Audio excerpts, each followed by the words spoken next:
Nintendo. So I figured it's fair that I gave Microsoft a review, I gave Sony a review, that I should give Nintendo a review. I watched their E3 presser with um, their digital experience, I guess it was called. I liked what I saw. I really did. I haven't really had a great relationship with Nintendo in the past. After the GameCube, I wasn't too huge on the Wii. I wasn't too huge on the Wii U because it came out and they continued to have the nunchucks and the Wiimotes. I didn't care for those, and then they added basically a small console that you held in your lap in the tablet controller. Um, However, I wanted to give them a fair shake. I didn't watch E3 last year for them. I just watched Sony's and Microsoft's just because I don't own a Sony console. I wanted to check it out and see what new stuff they had. And of course, since I own an Xbox One, I checked out Microsoft's last year. This year, I thought since I'm doing Let's While Playing Today and I'm doing the C3 thing, why not? So it started up with a really strange Muppets Meet Nintendo kind of vibe. They basically hired Jim Henson Studios to uh, make Muppets out of Iwata Miyamoto and Fisami, I think his name was. Um, yeah, it's Reggie Fils-Aimé. They basically gave him puppet bodies, and once they got to the stage, they morphed into Star Fox, Peppy, Hare, and Falco. Holy shit! It's a freaking new Star Fox. Is it a new Star Fox? It's a new Star Fox. I may crap myself. That was the entire thought process that went through my mind. Star Fox Zero will be debuting holiday 2015. It looked super cool. I mean, I'm gushing like a fanboy when I started watching this thing. I loved it. I love the fact that the Star Fox ships were back. They granted they transformed into other things. I wasn't too keen on that, but at least it wasn't Star Fox Adventures. That was bullshit. I'm looking forward to it. I want to see more of the gameplay. I got burned on Star Fox Adventures, but this looks pretty cool. It looks like, yeah, well, you're shape shifting and shit like that with your ship. It looks like it's still salvageable. Next up was the debut of Skylander Superchargers and some new amiibos. So I feel like I'd be doing a disservice if I didn't comment on the amiibo situation. It seems like Nintendo has everybody up in arms lately with their amiibos, and the fact that they've artificially basically made this artificial dearth of supply that people want. Um, a lot of people have been really upset about it. However, with Skylanders, they're now the new ones are apparently amiibos now. They've got a Bowser one and I think it was Donkey Kong. I may be wrong. I don't remember that part. Anyway, they have a little toggle switch on the bottom, which I thought was really cool. To switch it between Skylander and Amiibo, where you just kind of twist the little thing on the bottom. I thought it was kind of neat. It was a neat little thing. I'm not too huge on Amiibos. I didn't see the point because I didn't own a Wii console. But for Star Fox Zero, I'm sincerely thinking about getting a Wii U. I really am. After that was the first look at Zelda Triforce Heroes coming out for the 3DS. Uh, Triforce Heroes had kind of a Four Swords adventure vibe to it. You're able to play multiplayer with either they didn't say whether it was over the internet or if it was ad hoc on the same network, but it looked pretty cool. It had the Wind Waker graphics to it. It looks like it's both multiplayer and select a hero, so to speak. Not all players are Link. There's actually three different heroes because the story apparently has a it's in a very, and I quote from them, fashion savvy kingdom, where the king is looking for a hero, and all three of the characters, Link included, are claiming that they're the hero. So it has this really cool kind of totem mechanic where you can basically stack characters. You stack the stack Link, the other two characters on top of each other to form kind of a totem where you can reach higher levels. In the interview, apparently the four-player totem was too tall for them, so they thought three was a better choice. It's going to be debuting in fall of 2015. Then there's the 3DS version of Hyrule Warriors, Hyrule Warriors Legends. It's a reimagining of the Wii U title. It'll include all the DLC characters that was on the Wii U version. They're also adding additional characters and stages from Wind Waker to expand on the gameplay. There was some gameplay to it, and I will say one thing that I really liked about Nintendo is they had a lot of gameplay with their trailers. The new the Skylander Superchargers had a bunch of gameplay with it. Star Fox Zero had all gameplay, and I think it was Miyamoto he was Miyamoto. I don't remember the gentleman who was speaking. I may be wrong in who was speaking, but they had interviews going on while gameplay was being shown. And while the gentleman in question, a lot of the guys are Japanese and don't speak a lot of English, so they had translators who were speaking for them. Um, at least, voiceover translators who were speaking for them, which I thought was pretty cool. So let's see, they basically had a lot of gameplay trailers for all of the games so far. Star Fox, the Skylander Superchargers, Triforce Heroes, and as well as Hyrule Warriors. All of them had gameplay. There was it's going to be Hyrule Warriors just first quarter of next year.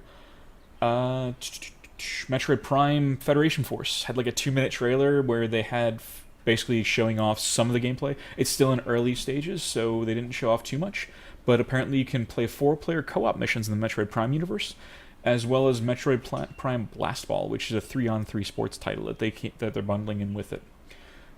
There's very little information beyond that. The gameplay looked pretty rough. The graphics weren't that great, but I imagine once it goes into late stages of the gameplay, it'll get sharpened up. It looked like it was kind of like stock images that they were putting in, stock models. Next up was Fire Emblem Fates. I spent way too much time on Fire Emblem Awakening, and I cannot wait for Fates. It looks really cool. This is one of like I think 2 or 3 of the games that didn't have any gameplay with it. It was just a long video trailer. I thought looked really sweet. I was super excited about everything about it, so I'm looking forward to it. It just looks awesome. And the little gameplay that it did show, that showed like a few attacks, nothing big, but they did have feet. That was one thing that really bothered me about Fire Emblem Awakening, is that they didn't have any feet. After that was Atlus's new title, FE. It didn't really... The problem that I had with it, it looked neat. It looked like it was kind of a blend between an RPG and some sort of music festival, I guess. You're like the next pop sensation in Japan. I'm guessing here. I don't speak a lick of Japanese, and the trailer was all in Japanese. It looked really cool. It looked like a blend between fantasy and modern, like a modern fantasy title, kind of like say, I can't think of anything at the moment, but the point is it looked like a modern fantasy. I enjoyed it. I enjoyed what I saw. I couldn't speak a lick of Japanese, so I didn't understand any of what was going on, and I didn't know what the title was. It just said FE. I don't know what it was, but it's due out in 2016. After that was what I thought and got really excited for as a Gundam game. Turned out it was Xenoblade Chronicles. Still looked just as fun as the previous. It looked really cool. It was a trailer. There was some gameplay, but it was heavily scripted. Still looked pretty cool. I wasn't a big fan of Xenoblade or Xenogears, so I don't know, man. So like when I played Xenosaga, which I think was in this same universe, it seemed like it was just one long cutscene, and I didn't really care for that. While I can get into cinematic games, this one just wasn't my flavor. I thought it was pretty cool. It's due out December 4th of this year. Next up was Animal Crossing Happy Home. It's coming out on 3DS, and it looks like it looked just as fun as the previous Animal Crossing games. Like I played New Leaf recently. Not recently, but I played it within the last couple of years, and I enjoyed it. It's fun. It's just that it seems like without people visiting your town, it's less fun than it could be. It's basically customize your house, your character, your yard. Basically everything can be customized. It looked really cool, and that may have been in previous games, but I never got to that point.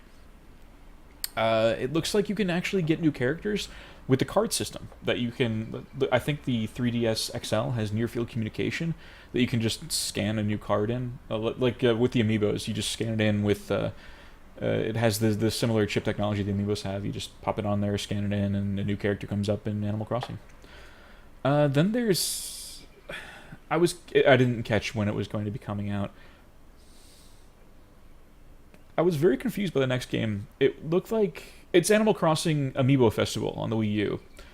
It looked like a board game using strictly amiibos. I was very confused by that. I'm not sure how I feel about it.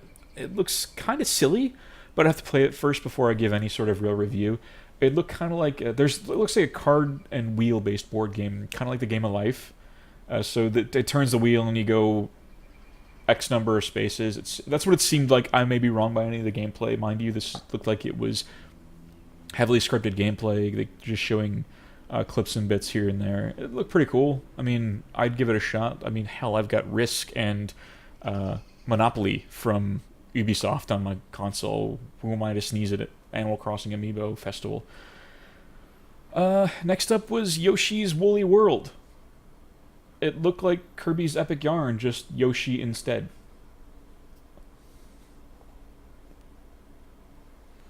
It was pretty cool. I mean, not much I can say about it. Poochie makes an appearance as a yarn-based animal. It looked like Yoshi's able to put on different types of suits, including a Mario suit. They made a bit of a thing of that. I mean, I'm going to be honest with you. The next one, I love Level 5 Studios. Pretty much everything they've put out, I've played and really enjoyed, including Fantasy Life, the latest Dragon Quest, like Dragon Quest V and Dragon Quest IX were both Level 5 Studios, and I think Dragon Quest VIII was as well. Anyway, it's called Yokai Watch.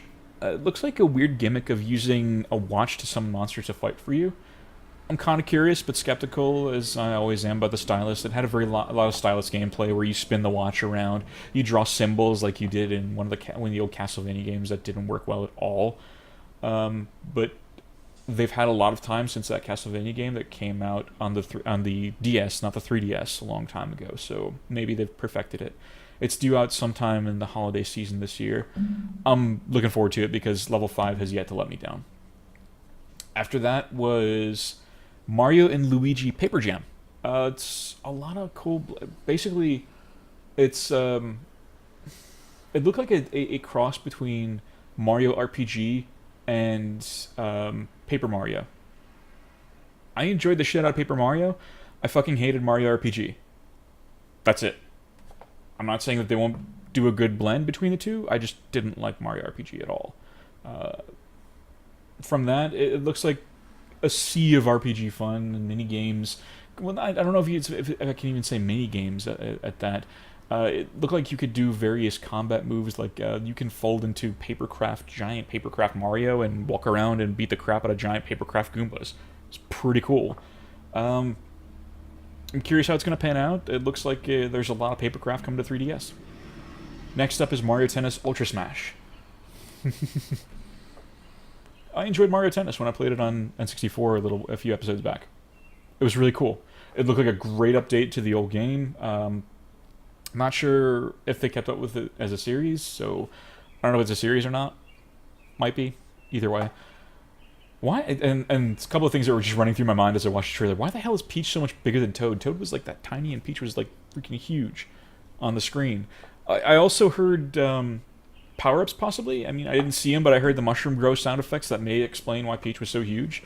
Anyway, it's tennis, it's Mario. There's a lot of shit that's going to go on in there, so Nintendo puts a lot of weird spins on games like that, especially when it's a Mario title. So it's due out in holiday for 2015, so most of the games are in late 2015, early 2016. So look for them. Pretty good stuff. Next up was the crown jewel of Nintendo's presentation, and that was Super Mario Maker. This looked really cool because the guys who showed it, and I think it was Miyamoto who was in this, and he's just sitting there and doing the interview, and I thought it looked really neat because they did a lot of behind the scenes work where they were looking at old stuff, like graph paper of how they laid out old Mario levels when the original Super Mario Bros. Came out. And they showed bunches of graph paper laying out how they were going to put the level together, and then that's what on paper, and they give that to the programmers to put it into the actual game. I thought this was really neat. So what they did was they took that idea, that grid system that they used to do for Super Mario Brothers, and made that into a tool to assist in building their new games. Like when they put a new like what was that? New Super Mario Brothers. They put that together.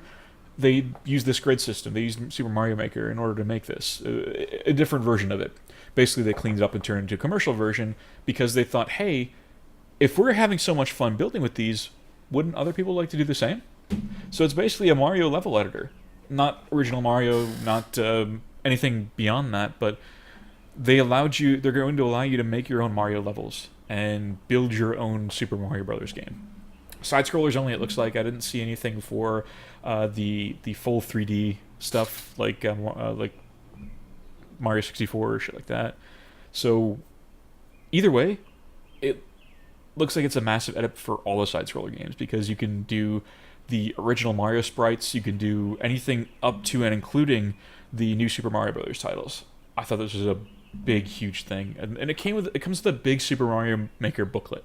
It got a lot of sample courses in it, and they touted it quite a bit, saying that it was going to be the if you were going to build a Mario title, this is what you'd use.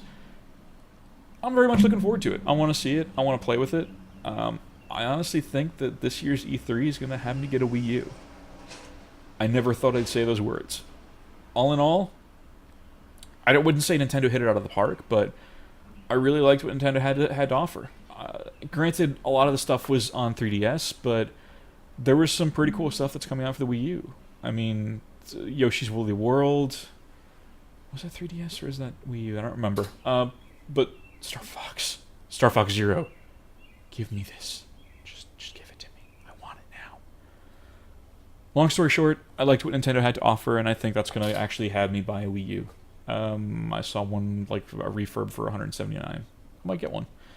So that's all I've got for this year's E3. I might do this again next year if it proves to be at all a thing that people want, just to hear my dumbass talk about my opinions. Either way, I hope you've enjoyed this year's E3. I know I'm excited about what's going on for Microsoft, what's going on for Sony, and what's going on for Nintendo.